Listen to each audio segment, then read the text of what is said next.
Բարև ձեզ, Factor TV հյուրը ապրի Արմենիայի ավագ գիտաշխատող Բենյամին Պողոսյանը, ողջույն պարոն Պողոսյան։ Բարև ձեզ։ Հայաստանի վարչապետը, Ադրբեջանի նախագահ եւ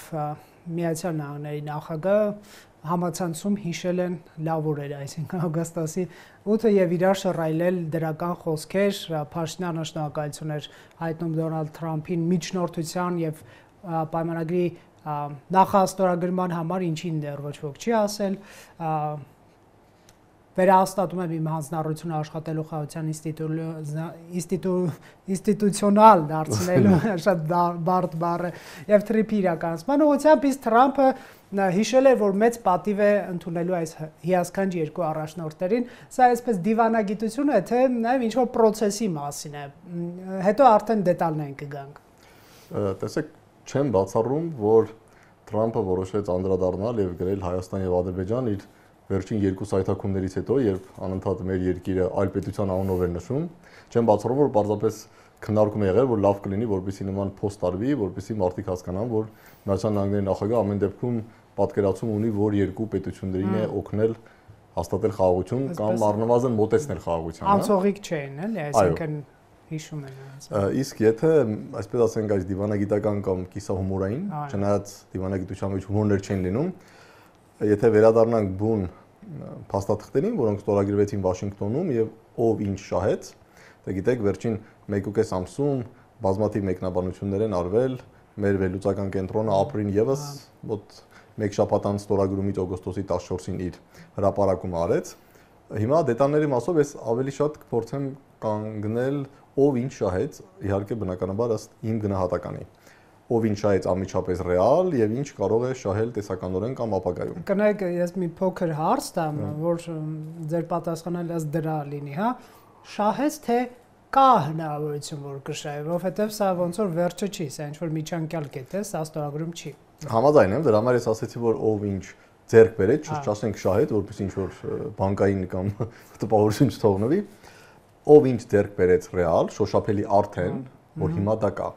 Եվ ով ինչ կարող է ստանալ ապագայում։ Սկսենք Հայաստանից, ինչ է ձեռք բերել Հայաստանը հիմա, հենց հիմա, որ դա արդեն կա, ակնհայտ է, երևի բազմաթիվ անգամ շատերը ասել են, Հայաստանը ստացավ Ադրբեջանի կողմից ռազմական ուժի կիրառման հավանականության էական նվազում։ Տարբեր կարծիքներ կան ժամկետների վերաբերյալ, 1 տարի, 3 տարի, նկատի ունեմ մինչև Թրամփի նախագահության ավարտը։ Դա հիմա շատ բարդ է ասել, բայց որ առնվազն որոշակի ժամանակահատվածով Հայաստանը ստացավ Ադրբեջանի կողմից ռազմական ուժի կիրառման հավանականության էական նվազում, դա իմ համար գրեթե փաստ է։ Ընդ որում չմոռանանք, որ 2025-ի փետրվարին տարբեր շրջանակներում, այդ թվում նաև դիվանագիտական քննարկումներ կային, որ շատ մոտ ապագայում հնարավոր է Ադրբեջանը դիմի ուժի,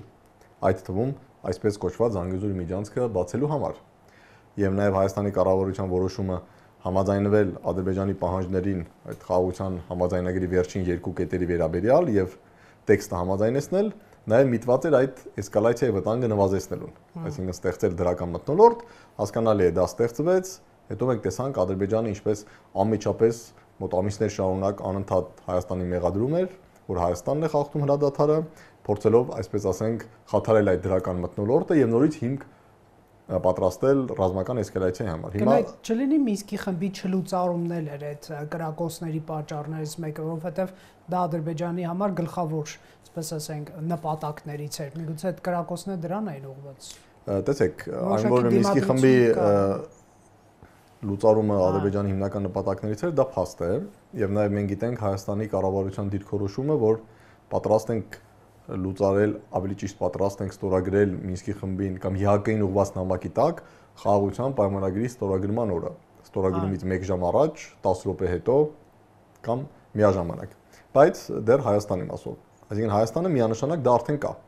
Այսինքն հիմա ռազմական էսկալացիայի հավանականությունը շատ ավելի ցածր է, քան 2025 թվականի մարտին կամ նույնիսկ 2025 թվականի հունիսին։ Հետևաբար սա ոչ թե այն է, ինչ Հայաստանը կարող է ձեռք բերել, դա այն է, ինչ Հայաստանը արդեն ձեռք բերել է։ Նորից եմ ասում, առնվազն որոշակի ժամանակահատված։ Սա թերևս Հայաստանի կողմից ստացված ռեալ այս պահին միակ շոշափելի արդյունքն է։ Հիմա ինչ կարող է ստանալ Հայաստանը։ Առաջին, Հայաստանը կարող է ստանալ Միացյալ Նահանգների հետ մի շարք ուղղություններում շատ ավելի խորը համագործակցություն, գիտենք այդ 3 հուշագրերը, որոնք տարբեր ոլորտներ են առնչվում, այդ թվում արհեստական բանականություն, կիսահաղորդիչներ, ենթակառուցվածքներ, սահմանային անվտանգության ապահովում եւ այլն, եւ այս ուղղությամբ քայլեր արդեն արվում են։ Մենք տեսանք, որ այստեղ էր պետդեպարտամենտի խումբը եւ հայտարարվեց $145 միլիոն առաջին տրանշի,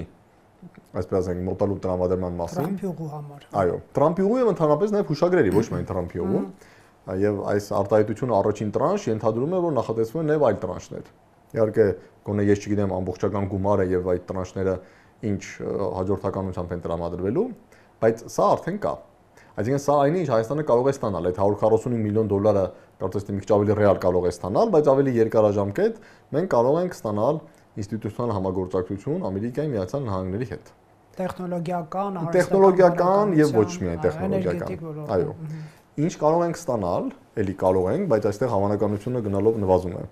Կարող ենք ստանալ, ասենք, երկաթուղային հաղորդակցություն Իրանի հետ, եթե վերագործարկվի Երևան, Երասխ, Ջուլֆա, այսինքն Երևան կամ Հայաստան, Նախիջևան, Իրան, այսպես ասենք, որ ավելի պարզ լինի երկաթգիծը։ Կարող ենք ստանալ երկաթուղային հաղորդակցություն Ռուսաստանի հետ, էլի Ադրբեջանի տարածքով։ Կարող ենք ստանալ այլընտրանքային ցամաքային հաղորդակցություն Ռուսաստանի հետ, Ադրբեջանի տարածքով եւ ինչ որ չափով նվազեցնել այն բացարձակ կախումը, որ հիմա ունենք Վրաստանից։ Բայց սրանք կարող ենք եւ այս իմ վերջին կարողաների հավանականությունը շատ ավելի քիչ է։ Դրան կարող ենք անդրադառնալ, բայց սա մոտավորապես այն ինչ ստացավ Հայաստանը, ինչ ստացավ ռեալ, որ հիմա արդեն կա եւ ինչ կարող է ստանալ տարբեր հավանականություններով։ Հիմա փորձենք դիտարկել Ադրբեջանի տեսանկյունից։ Ինչ ստացավ Ադրբեջանը։ Իմ գնահատմամբ Ադրբեջանը ստացավ երկու բան անմիջապես։ Առաջին դա Մինսկի խմբի լուծարումն է, որը բոլորս ենք հասկանում Ադրբեջանի համար շատ կարևոր է, որտեղ դրանով փաստորեն փակվում է վերջին միջազգային կառույցը, որը թեկուզ եւ չգործող, բայց փաստացի չգործող, բայց դե յուրե կար։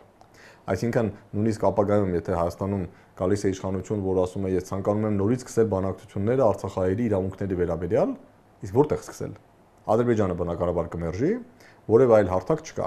Իհարկե կարող ենք ասել կա Շվեյցարիայի խորհրդանի կողմից ստեղծված հարթակը, բայց բոլորս ենք հասկանում, որ Շվեյցարիայի խորհրդանի կողմից ստեղծված հարթակը եւ ԵՀԿ Մինսկի խումբը, այն էլ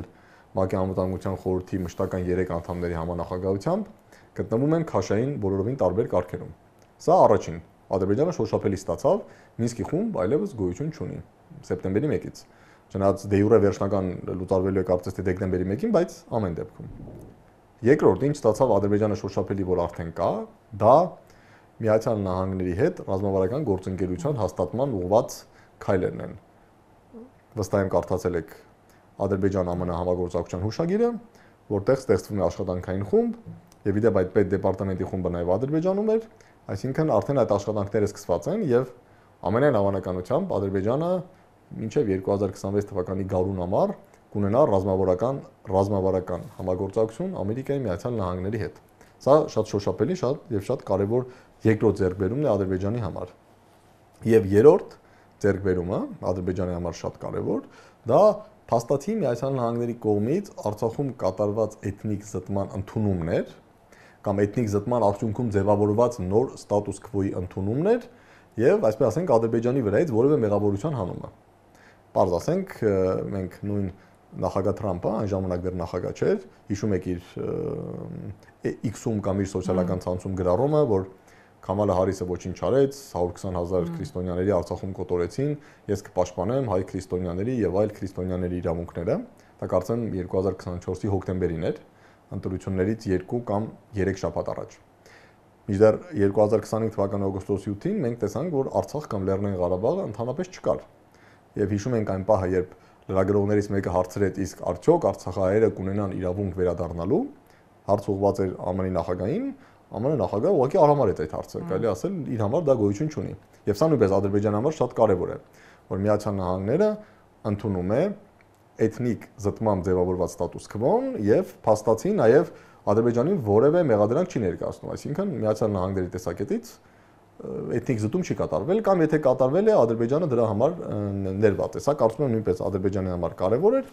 Եվ չորրորդը, բայց սա ավելի շատ սիմվոլիկ նշանակություն ունի, դա այդ ազատության ակտի 907 բանաձևի եւս 1 տարով չեղարկումներ, ինչու եմ ասում սիմվոլիկ, որտեղ առաջին։ Բայց ոչ ընդհանրապես։ Այո, ոչ ընդհանրապես։ Ինչը կարևոր դետալ է իրական։ Եվ երկրորդ, չմոռանանք, որ 2001 թվականից սկսած եւ այդտեղ շատ կարևոր բան է Հայաստանի Արցախի դեմ ագրեսիայի եւ շրջափակման հետևանքով է այդ ակտը ընդունվել։ Այո, հերավոր 1992 Եվ եթե թվականին։ վերացվի, ենթադրվում է, որ Ադրբեջանը պետք է առնվազն Հայաստանի տարածքից դուրս գա այդ ագրեսիայի հետևանքը վերացնի, Արցախի հայերի վերաբերել եւ ինչ որ բաներ պետք է ասի։ Այս մասով էլ կուզեմ ձեր տեսեք։ Տեսեք, նախ միտքս ավարտեմ, ինչու է դա սիմվոլիկ Ադրբեջանի համար, որտեղ նախ 2001 թվականից սկսած գրեթե անընդմեջ այդ 907 բանաձևը արդեն չեղարկվել է բոլոր նախագահների կողմից։ Չի չեղարկվել ընդամենը մեկ անգամ նախագահ Բայդենի կողմից, այն էլ 2023 թվականի էթնիկ զտումից հետո։ Եվ մենք գիտենք, որ Միացյալ Նահանգները անվտանգային օգնություն Ադրբեջանին տրամադրել է ահաբեկչության դեմ պայքարի, սահմանային անվտանգության համար, շատերը ենթադրում են դա արվել է նաև այսպես ասենք ԱՄՆ-Իրան հակասությունների համատեքստում։ Բայց ամեն դեպքում, քանի որ սա միշտ կար եւ բացի այդ բոլորս ենք հասկանում, որ Միացյալ Նահանգները չէ Ադրբեջանի զենքի հիմնական մատակարարը, տարբեր պատճառներով, այդ թվում նաև ամերիկյան զենքի չափազանց թանկ լինելու պատճառով։ Ադրբեջանին 2016-ից սկսած հիմնականում զենք մատակարարում է Իսրայելը, Թուրքիան, Պակիստանը, որոշ եվրոպական երկրներ, Բելարուսը, 2016 թվականից առաջ 5-6 տարի հիմնական զենքի մատակարարը Ռուսաստանն էր։ Հետևաբար այս բանաձևի չեղարկումը եւս 1 տարով սա սիմվոլիկ նշանակություն ունի։ Բայց իմ նշած առաջին 3 խնդիրները՝ Մինսկի խմբի լուծարում, ԱՄՆ-ի հետ ռազմավարական գործընկերության հաստատում, որը կարող է ներառել նաեւ Ադրբեջանի էներգետիկ հատվածում ամերիկյան ներդրումներ, հիշենք Ալիևի հանդիպումը ExxonMobil-ի ղեկավարության հետ, եւ երրորդը, որ նշեցի, այո, դա, այսպես ասենք, փաստացի նոր ստատուս քվոյի էթնիկ զտմամբ ձևավորված ստատուս քվոյի ընդունում Ամերիկայի Միացյալ Նահանգների կողմից։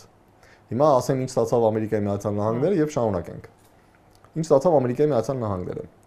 Եթե մի կողմ դնենք նախագահ Թրամփի անձնական, այսպես ասենք, հավակնությունները իրեն ներկայացնելու որպես խաղաղասեր կամ խաղարարար, Նոբելյան մրցանակի, այո, եւ գիտենք, այսպես ասած, սեբրվատությունը Նոբելյան մրցանակ ստանալու վրա, կարծում եմ առաջիկա 1-1.5 ամսում կիմանանք, որտեղ կարծես թե մինչև հոկտեմբերի վերջ այդ կոմիտեն հայտարարում է Ալիևն ու Փաշինյանը միգուցե նրան արդեն առաջադրել։ Այո, ենթադրում եմ, որ նույնիսկ նամակ ուղարկվել է, ինչքանով ես եմ հասկանում, այնտեղ Իսրայելն էր առաջադրել, որը իհարկե մենք ասած տարօրինակ է, բայց հիմա դա չեմ ուզում քննարկել։ Բայց ամեն դեպքում, այո, միգուցե Պակիստանը, Հնդկաստանը, այո, ինչպես ասում են, ցանկացողների պակաս կարծեք թե չկա։ Բայց եթե սա իհարկե սա կարևոր է, չեմ ասում որ սա անկարևոր է, որտեղ վերջին հաշվով դժվար։ Գոնե առաջադրելը։ Ես չեմ ասում որ սա անկարևոր է, որովհետև վերջին հաշվով որոշումներ ընդունում են մարդիկ, եւ այդ մարդկանց անձնական ընկալումները, ցանկությունները, պատկերացումները կարևոր են, որտեղ ի վերջո իրենք են ինչ-որ որոշումներ ընդունում, հետո այդ որոշումները դառնում են իրականություն։ Բայց իմ գնահատմամբ իհարկե սա միակ պատճառը չէ, կամ սա միակ բանը չի, որ ԱՄՆ կարող է ստանալ, նույնիսկ եթե ընդունենք, որ նախագահ Տրամփը կստանա Նոբելյան մրցանակ, եւ այստեղ օգոստոսի 8-ի արարողությունը որոշակի դեր կխաղա, չեմ կարծում, որ դա միակ բանն է, որ Միացյալ Նահանգները կարող է ստանալ։ Դա կլինի բաներից մեկը, բայց ոչ պակաս կարևոր, Միացյալ Նահանգները փորձ է անում կամ հայտ է ներկայացնում երկարաժամկետ, ժամկետների մասին էլ մենք ոչինչ չգիտենք, գիտեք, հրապարակված փաստաթղթերում ժամկետի մասին ոչինչ չկա։ Մեր արգոսնախարարը հանրային հեռուստաընկերությանը տված հարցադրություն ասաց, որ այդ 99 տարին առայժմ շատ հարաբերական է, որտեղ ժամկետները չեն քննարկել։ Հիմա կլինի 9 տարի, 20 տարի, բայց հասկանալի է, որ մենք չենք խոսում ամիսների մասին։ Այսինքն Միացյալ Նահանգները կարող է առնվազն հայտ է ներկայացնում երկարաժամկետ ներկայության Հարավային Կովկասում։ Անկախ նրանից, թե դա ինչ ձևաչափով կլինի, որովհետև ձևաչափը նույնպես հայտնի չի կամ դետալները հայտնի չեն, բայց սա Միացյալ Նահանգների համար կարևոր է մի քանի պատճառներով։ Ա. Հարավային Կովկասը սահմանակից է Իրանին, դեպի Հայաստանը, իսկ ընդ որում Միացյալ Նահանգները կամ այս կամ այն կերպ ներկայություն ունենալու են հենց Իրանի հետ սահմանակից հատվածում, ոչ ասենք Տավուշի մարզում կամ Շիրակի մարզում։ Երկրորդ, Հարավային Կովկասը աշտանաբար դառնում է տարանցման կարևոր ուղղություններից մեկը։ Ես այն մասնագետները չեմ, ովքեր ասում են, այո, հիմա Հարավային Կովկասը դարձել է աշխարհի թիվ 1-ը, չգիտեմ, անցել է Սոյեզի ջրանցքին եւ այլն, դա իմ գնահատմամբ չափազանցություն է, բայց որ նշանակությունը եւ կարեւորությունը աճում է, դա փաստ է։ Եվ այստեղ եւս Միացյալ Նահանգների համար դա կարեւոր է։ Եվ երրորդ, ամեն դեպքում Հարավային Կովկասը առնվազն գոնե վերջին 200 տարիների ընթացքում համարվել է հիմնականում Ռուսաստանի կամ Ռուսաստան-Թուրքիա-Իրանի ազդեցության կամ փոխ շփումների գոտի։ Այս առումով եւս հայտնվել Հարավային Կովկասում Միացյալ Նահանգների համար կարևոր է։ Բայց սա էլ դեռևս պոտենցիալ հնարավորություն է, որովհետեւ նախ թրիփի մասին շատ դետալներ հայտնի չեն եւ ինչպես ասում են, կյանքը բավականաչափ փոփոխական է։ Հիշենք 5 տարի առաջ երբ ստորագրվում էր կամ գրեթե 5 տարի առաջ երբ ստորագրվեց 2020-ի նոյեմբերի 9-ի հայտարարությունը եռակողմ կամ 2021-ի հունվարի հայտարարությունը, որը անմիջականորեն եւ բացառապես վերաբերում էր հաղորդակցության ուղիների ապաշրջափակմանը։ Ես հիշում եմ, կարդում էի 2021-ի հունվարի հայտարարության տեքստը եւ ենթադրում են, որ մինչեւ 2021-ի ավարտը հաղորդակցության ուղիները կապաշրջափակվեն, իսկ Սյունիքում ռուսները կունենան ինչ-որ ներկայություն իրենց սահմանապահ ուժերի միջոցով։ Դա թվում էր շատ հավանական։ Անխուսափելի է։ Եթե հիշենք օրինակ 2021-ի հունվար-փետրվարը։ Հիմա շատերը նույնիսկ ընդհանրապես մոռացել են այդ հայտարարության գոյության մասին։ Հետո սկսվեց ուկրաինական պատերազմը, մեր բոլոր հետևանքները։ Պարոն Պողոսյան, այստեղ ես կուզեի հարցնել, իսկ կա մի բան, որ ստանում են բոլորը։ Օրինակ, եթե հետևենք Հայաստանի Ադրբեջանի նախագահների խոսույթին, վերջին ընդհանրապես մի 3-4 օրվա օրինակ ամենաթարմը դա խաղաղությունն է, երկուսն էլ ասում են խաղաղության շրջան է բացվել։ Իհարկե Հայաստանի իշխանությունները ոնց որ շատ են ասում խաղաղություն է, Ադրբեջանի նախագահը մի քիչ ավելի քիչ է ասում, բայց էլի ասեց Թուրքիայի ԳՇՊՏ-ին ընդունելով, հա, ասեց խաղաղության շրջան է։ Սա արդյոք այն համատեղ ձեռքբերումն է, որ կարող են մեր ժողովուրդներն ունենալ, որովհետև մենք ոչ պատահականորեն բավականին հիմնավորված մշտապես համարել ենք, որ այն ինչ որ վատ է նրանց համար, մեզ համար լավ է եւ նույն բանն էլ նրանք են մտածել եւ մենք, այսպես ասենք, մրցակցության մեջ ենք եղել շատ անողոք եւ չգիտեմ ով է հաղթելով է բարվել, թող արդյունքներից դատեն։ Հիմա ինչ որ խոսույթների մակարդակում գոնե ղեկավարն է գալիս է ընդհանուր մի շահ, որը շատերը կուզենան, բայց շատ լուրջ թերահավատություն կա, որ իրոք մենք բոլորս այդ խաղաղությունը կունենանք եւ կունենանք տնտեսական համագործակցություն իրար սպանելու փոխարեն։ Դուք ինչքան եք այդ հավանականությունը գնահատում։ Տեսեք, ես կփորձեմ գնահատել ոչ թե հավանականությունը, որովհետեւ այսպես ասենք, տվյալները բավականաչափ քիչ են, քիչ թե շատ հիմնավոր գնահատականներ տալու, իսկ հենց այնպես թվեր հնչեցնել, դե ես կարող եմ ասել գնահատում եմ 18%, դուք էլ կասեիք իսկ ինչու ոչ 19։ Այո։ Իսկ ինչու ոչ 19, ես էլ կասեի իսկ գուցե 21 եւ այսպես կարելի է շարունակել, կբարձրանար կամ քիչներ եւ այլն։ Տեսեք, փորձենք նայել շահերի տեսակետից, ինչքանով մենք պատկերացնում ենք պետությունների շահերը եւ ինչքանով ղեկավարներն են պատկերացնում պետությունների շահերը։ Հիմա պատկերացնենք Ադրբեջան եւ Ադրբեջանի ղեկավարություն։ Մի կողմից այնտեղ կա կանոն, որ Ադրբեջանը փաստացի դարձել է Հարավային Կովկասի առաջատար, այնտեղ նույնիսկ խոսում են ինչ-որ տարածաշրջանային հեգեմոնիայի մասին, հաշվի առնելով, որ փաստացի ջախջախել է Հայաստանին, իսկ Վրաստանի նկատմամբ ունի եւ ռազմական եւ տնտեսական առավելություն եւ նաեւ տնտեսական լծակներ։ Վերջին հաշվով Վրաստանին մատակարարում է գազ, Վրաստանը մեծ օգուտներ է ստանում այդ տարանցիկ առևտրից։ Սա մի կողմ, այսինքն եւ Ադրբեջանում նաեւ կա անկալում, որ իրենք դարձել են միջին պետություն կամ գրեթե դարձել են միջին պետություն, նույնիսկ իրենց սկսում են համեմատել Թուրքիայի կամ Իսրայելի հետ։ Այսինքն մի կողմից այդ գիտակցումը կա, որ մենք տարածաշրջանի հեգեմոնն ենք։ Բայց մյուս կողմից էլ գոնե այն մարդիկ, ովքեր կուրորեն քարոզչությանը չեն հետևում եւ այն մարդիկ, ովքեր տիրապետում են ռեալ տվյալներին, թեկուզ դրանց մասին բարձրաձայն չեն ասում, իրենք հասկանում են, որ առնվազն տնտեսական հեռանականները Ադրբեջանի միեղ ասած անորոշ են։ Նավթի արդյունահանումը եւ արտահանումը նվազում է արդեն առնվազն 10 տարի, եթե ոչ ավել, ենթադրում եմ պիկը գուցե 12-13 թվականին էր։ Իսկ արտահանման եւ արդյունահանման նվազումը նշանակում է նաեւ եկամուտների նվազում։ Բնական գազից ստացվող եկամուտները չեն կարող ամբողջությամբ դրանք ծածկել։ Մանավանդ այն բոլոր հույսերը, որ Ադրբեջանը շատ մեծ քանակությամբ բնական գազ ունի, դա էլ չի արդարանում։ Այո, իրենք մոտ կարծես թե 24-25 միլիարդ խորանարդ մետր են արտահանում։ Դրա մեջ մտնում է եւ Թուրքիան, եւ Վրաստանը, եւ այն եվրոպական 10 պետությունները, որոնց Ադրբեջանը արտահանում է, վերջերս նաեւ Սիրիան ավելացավ։ Նաեւ ռուսական գազի։ Չմոռանանք, որ նաեւ դրա դիմաց իրենք նաեւ Ռուսաստանից գազ ներմուծում են։ Այսինքն ամեն դեպքում խոսքը 100 միլիարդավոր խորանարդ մետրեր գազի մասին չի։ Օրինակ Ռուսաստանը մինչեւ 22 թվականի փետրվար մոտ 140 միլիարդ խորանարդ մետր գազ էր արտահանում միայն Եվրոպա։ Չեմ ասում, որ արդեն գործում էր այդ Սիբիրի ուժգազամուղը 30 քանի միլիարդ խորանարդ մետր։ Դա հասկանալի է, որ լուրջ ծավալներ են։ Հիմա, այսինքն Ադրբեջանը հասկանում է կամ ղեկավարությունը հասկանում է, չի կարող չհասկանալ։ Հրապարակային կարող են ասել ինչ ուզում են, բայց ամեն դեպքում նրանք հիմար մարդիկ չեն եւ տվյալներ էլ ունեն։ Ընդ որում, եթե մենք ինչ-որ տվյալներ ունենք, վստահ եմ, որ իրենք ունեն շատ ավելի մանրամասն տվյալներ օբյեկտիվ պատճառներից ելնելով։ Հիմա երկու այսպես ասած հակասող իրար հակադիր տենդենսներ կան։ Մի կողմից ոգևորություն եւ սեփական այսպես ասած նշանակության մեծացման ընկալում, որ Ադրբեջանը արդեն տարածաշրջանային հեգեմոն է եւ արդեն այսպես ասենք հավասարի խոսում է Թուրքիայի հետ, Իսրայելի հետ, չգիտեմ Իսրայելի հետ Իրանի ճակատագիրն է քննարկում, այսպես ասենք մեծերի հետ է սեղան նստում, կա չէ, երբ որ տանարողություններ են լինում, այսպես ասած եթե շատ մարդիկ են լինում, հատ առանձին սեղան են դնում ավելի պատանիների կամ փոքրերի համար, հիմա Ադրբեջանի պատկերացմամբ իրենք արդեն այդ փոքրերի սեղանից դուրս են եկել եւ թեկուզ շատ ամենածայրում, բայց մեծերի սեղանին են նստել, որ ասենք ինչ որ մի բան մի կենացել իրենց հնարավորություն տան ասեն լավ։ Մի կողմից այդ ընկալումը կա, մյուս կողմից էլ կա ընկալում, որ 10 տարի հետո արդեն սոցիալ-տնտեսական վիճակը կարող է վատթարանալ, իսկ հաշվի առնելով որ այնտեղ մեկ ընտանիքի իշխանություն է եւ ինչ որ չափով իհարկե դա հայտնվում է նաեւ բռնի ուժի վրա ձերբակալություններ եւ այլն բոլորս գիտենք, բայց նաեւ ինչ որ չափով այդ իշխանությունը հենվում է այն սոցիալական պայմանագրի վրա, որ այո, ես կոռումպացված եմ, ես միլիարդներ եմ աշխատում, մի փոքր մարդիկ, չգիտեմ, կղզիներ ունենք սեփական, դուք դրանցից չունեք, բայց դուք գոնե կունենաք կյանքի քիչ թե շատ ընդունելի մակարդակ։ Հիմա, երբ 10 կամ 15 տարի հետո ամենաուշը այդ կյանքի ընդունելի մակարդակը միլիոնավոր ադրբեջանցիների համար չլինի, արդեն շատերի համար չկա, բայց դեռևս ինչ որ մի հատված կա, այսպես կոչված միջին խավ, որ քիչ թե շատ իր կյանքից գոհ է, այսպես ասենք։ Հիմա եթե դա չլինի, Ադրբեջանում հասկանում են, որ լուրջ խնդիրների առաջ են կանգնելու։ Եվ երևի թե այդ խնդիրները սկսվելու են առնվազն 2035 թվականից հետո։ 2035-2040 իմ գնահատմամբ իհարկե տնտեսագետ չեմ, բայց ինչքանով ես եմ տիրապետում։ Հիմա եւ դուք նախագահ Ալիևն եք եւ կարող ենք ենթադրել, որ ցանկանում եք իշխանությունը փոխանցել կամ ձեր որդուն, կամ եթե ճիշտ են այն բոլոր ասեկոսեները, որ որդին առողջական ինչ որ խնդիրներ ունի, չգիտեմ ձեր կնոջը կամ ձեր կնոջ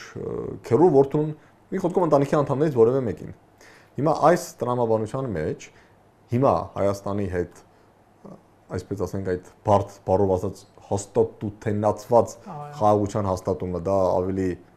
ձեռնտու է նախագահ Ալիևին, որը այսպիսի հաշվարկների մեջ է, թե ընդհակառակը Հայաստանի թշնամի կերպարի պահումը, այդ կոնցեպտի շարունակումը Արևմտյան Ադրբեջան, մենք պետք է հետ վերադառնանք մեր հայրենիք, մենք չպետք է մոռանանք, որ հայերը մեզ ցեղասպանել են 30 տարի օկուպացրել են, էթնիկ զտում են արել եւ այլն, ինչը նաեւ մենք բավականաչափ հաճախ շարունակում ենք նախագահ Ալիևից լսել։ Հիմա այս խոսույթը կամ այս նարատիվներն են ավելի ձեռնտու մի մարդու, որը մոտ 10 տարի հետո արդեն պետք է մտածի իշխանությունը փոխանցելու մասին, Ալիևը կարծես թե 60 անց է արդեն, հետեւաբար 10 տարի կամ 15 տարի հետո լավ ընդունենք Ադրբեջանի վատ օրերը սկսվում են 2040-ից, ճակերտավոր ասենք վատ օրեր, ոչ մեզ չմեղադրեն ինչ-որ ազգային խտրականություն կառուցելու մեջ կամ ատելություն, եւ Ալիևը ենթադրենք 2031 թվականին վերընտրվում է, որտեղ հերթական ընտրությունները 2031-ին են։ Վերընտրվում է եւս 7 տարով, ասենք մոտեցանք 2038-ին, արդեն լուրջ խնդիրներ կան, 2038-ին էլ Ալիևը արդեն մոտ 75, կարծում եմ 76 տարեկան է, եւ արդեն եկել է պահը, որ չգիտեմ, կամ կինն է լինելու կամ իրեն երեխան կամ կանոջ, այսպես ասենք, ընտանիքից մեկը։ Հիմա պատկերացրեք դուք եք 2025 թվականն է ու գիտեք, որ 2038-ին կարող է խնդիրներ ունենալ, սոցիալ-տնտեսական վիճակը կարող է վատանալ եւ այլն, սոցիալական բողոքներ։ Հիմա այս ամբողջ բարդ համատեքստում էլ առավել եւս դուք չգիտեք Ռուսաստան-Ուկրաինա պատերազմը ինչպես կանգ կառնի, դրանից հետո Ռուսաստան ինչ կանի կամ չի անի, մի խոսքով բազմաթիվ անհայտներ կան, հավասարում բազմաթիվ անհայտներով, շատ քիչ հայտիներով։ Եվ այս համատեքստում Հայաստանի հետ գնալ հաստատութենացված խաղաղության, ստորագրել համաձայնագիր, բացել սահմանը, բացել նաև հայ-թուրքական սահմանը, որը մի կողմից կարող է Հայաստանի տնտեսական աճին նպաստել, մյուս կողմից իհարկե կարող է բերել նաև Հայաստանում թուրք-ադրբեջանական տնտեսական ազդեցությանը, ինչպես Վրաստանում կան ներդրումների եւ այլնի, բայց մյուս կողմից էլ կարող է նպաստել Հայաստանի տնտեսական աճին, իսկ Հայաստանի տնտեսական աճը կարող է բերել նրան, որ առավել եւս դուք վստահ չեք ովքեր են լինելու Հայաստանի ղեկավարները 2038-ին եւ նույնիսկ եթե հաջորդ տարի Հայաստանի սահմանադրությունը փոխվի այնպես որ անկախության հռչակագիրը չլինի կամ ընդհանրապես ոչինչ չլինի եւ լինի դատարկ տեքստ, ինչով եք վստահ որ 2036 թվականին X անունով մեկը չի դառնա վարչապետ եւ կասի եկեք մոռանանք 2026-ին սահմանադրությունը ոնց ենք փոխել, հիմա 2036-ին էլ կփոխենք վերջին հաշվով։ Ամեն դեպքում իրենց տեսանկյունից շեշտեմ զուտ Ադրբեջանի շահի տեսանկյունից կարող են իրենք հաշվարկել, որ այն ինչ որ ձեռք ենք բերել, դա ինստիտուցիոնալ մակարդակում ամրագրենք եւ արդեն առավել մեծ, եթե կոնֆլիկտային տրամաբանությամբ է գնում, նպատակներ դնենք, ասենք, այն ժամանակ Ղարաբաղն էին ազատագրում հայ օկուպանտներից ճակերտավոր, հիմա Արևմտյան Ադրբեջանն սկսենք ազատագրել, բայց այստեղ էլ Հայաստանի իշխանությունը կասի, ախր դու ես, չէ, այդ համաձայնագրի տակ ստորագրել, ըստ որի մեր տարածքը ճանաչում է։ Իհարկե, Ալմատայի հռչակագրով դա շատ կարևոր է ասել։ Իհարկե, բոլորս ենք հասկանում, որ նամատատի վերլուծությունները, սա կոչենք սցենարային վերլուծություն եւ այլն, որ հիմա մենք փորձում ենք շատ նախնական մակարդակում անել, բավականաչափ բարդ է, որովհետեւ մենք չենք կարող ունենալ ամբողջ տեղեկույթ եւ հասկանալ այն բոլոր գործոնները, ովքեր ազդում են Ադրբեջանի ռազմաքաղաքական ղեկավարության որոշումների ընդունման վրա։ Ես վախենամ, ընդհանրապես մենք չենք կարող դա գնահատել որևէ պետության, նույնիսկ Հայաստանի պետության համար, որտեղ շատ բան մենք չգիտենք, բայց իմ գնահատմամբ իհարկե երկու տարբերակն հնարավոր է, տեսեք, ես հիմա չեմ պնդում, որ այո, միանշանակ Ադրբեջանի ձեռնտու է, որ չլինի խաղաղության պայմանագիր եւ դեր նշած կոնֆլիկտային տրամաբանությամբ իրենք Արևմտյան Ադրբեջանից փորձեն դարձնել երկրորդ Արցախ եւ դրա շուրջ համախմբեն հասարակությանը, իրենց ընտանիքի շուրջ, ասեն, տեսեք, մենք մեր խոստումը կատարեցինք 20 տարի առաջ, ես 2003-ին ընտրվեցի, ասեցի Ղարաբաղը կվերադարձնեմ ճակերտավոր կամ եւ 2023-ի հոկտեմբերին, չէ, նույն նախագահի ընտրության օրը գնացի ծնկի իջա եւ այլն եւ այլն։ Հետաբար մի 20 տարի էլ հանդուրժեք ինձ կամ իմ որդուն կամ չգիտեմ կնոջս հորեղբոր Թորանը եւ այ 2050 թվականին այ այդպես մենք ծնկի կիջնենք Արևմտյան Ադրբեջանում, որը չգիտեմ Երևանը կարող է լինել, Գորիսը, Կապանը կամ եւ այլն։ Հիմա դա կարող է լինել, որ չէ, ամեն դեպքում լավ է, եթե հետագան մեր համար ավելի վատ է լինելու մի 15 տարի, քանի մեր համար լավ է, եկեք այս ամեն ինչը ֆիքսենք։ Ինչպես ասում են, այո, հիմա Հայաստանն էլ թողի 30,000 կամ 29,500, որտեվ իմ գնահատմամբ շատ քիչ հավանական է, ընդհանրապես Ադրբեջանը որևէ իր գրաված տարածքից դուրս է գալու, ինձ դա բոլորն են հասկանում, բացի խոսույթներից։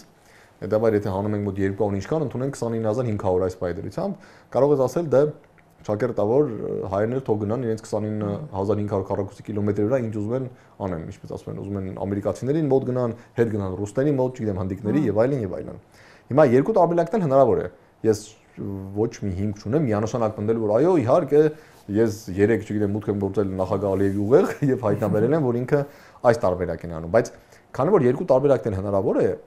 եւ երկու տարբերակն ունեն տրամաբանական հիմնավորումներ։ Հետեւաբար ես պարզապես չեմ պնդի որևէ մեկի վրա, ինչը նշանակում է նաեւ այն բոլոր տեսակետները, որ արդեն հաստատված է խաղաղություն, չգիտեմ, տասնամյակներով, ինչ որ նորից խոսում են, որ 50-100 տարի կամ եւ այլն, դա առնվազն այնքան էլ հիմնավոր չէ։ Այսպես ասենք, չկան բավարար հիմքեր պնդելու, որ դա բացառված է։ Խաղաղության հաստատումը։ Այո, չկան բավարար հիմքեր պնդելու, որ դա բացառված է,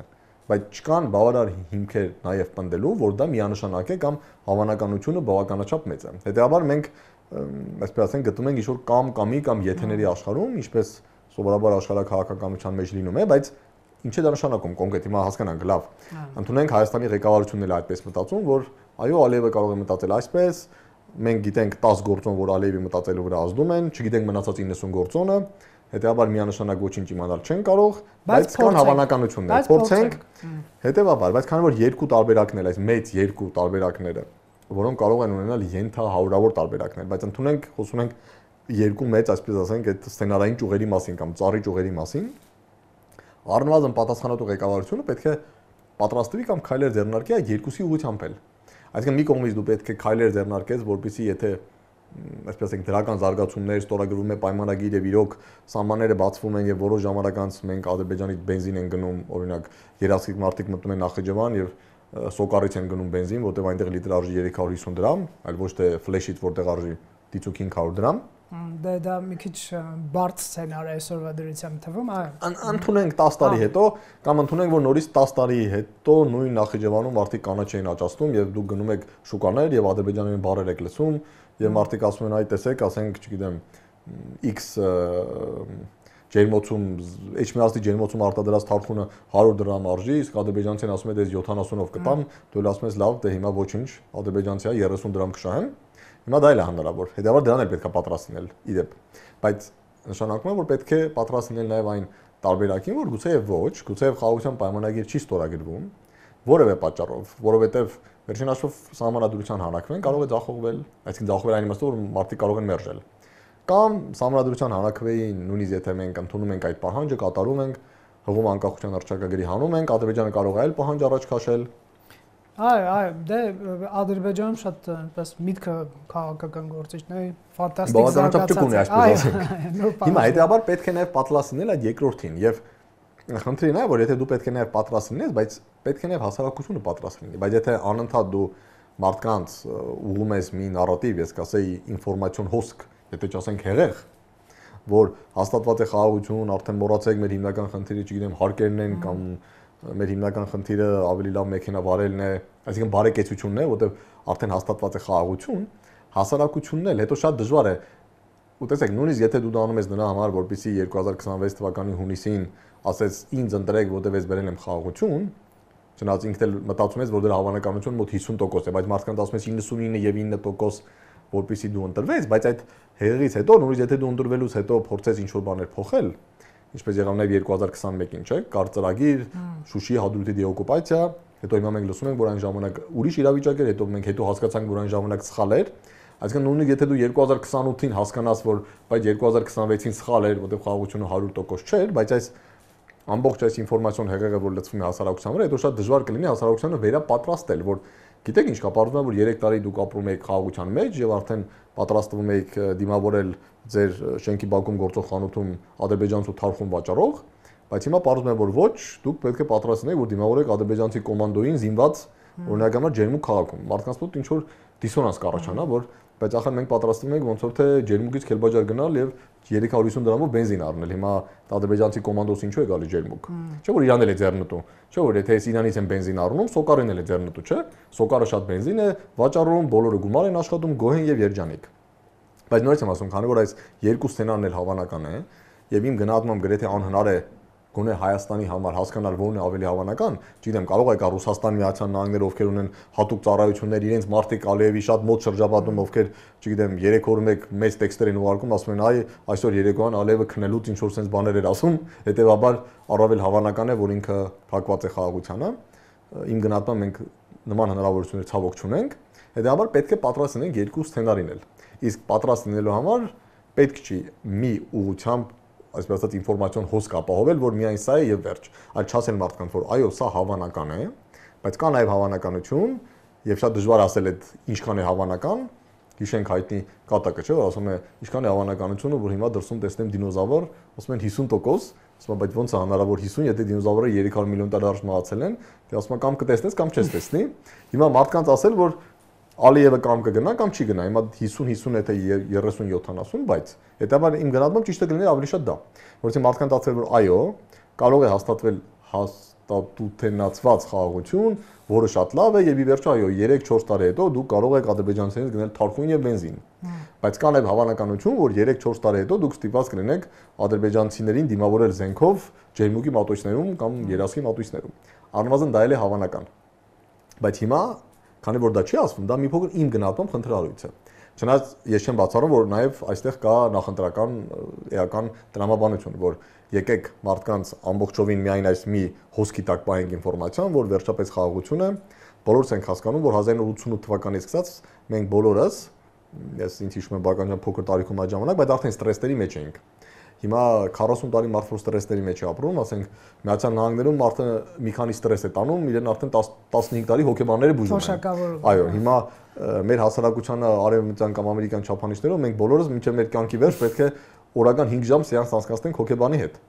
Հասկանալ է, որ այս տիպի մարդկանց, երբ որ ասում ես վերջապես եկավ խաղաղություն,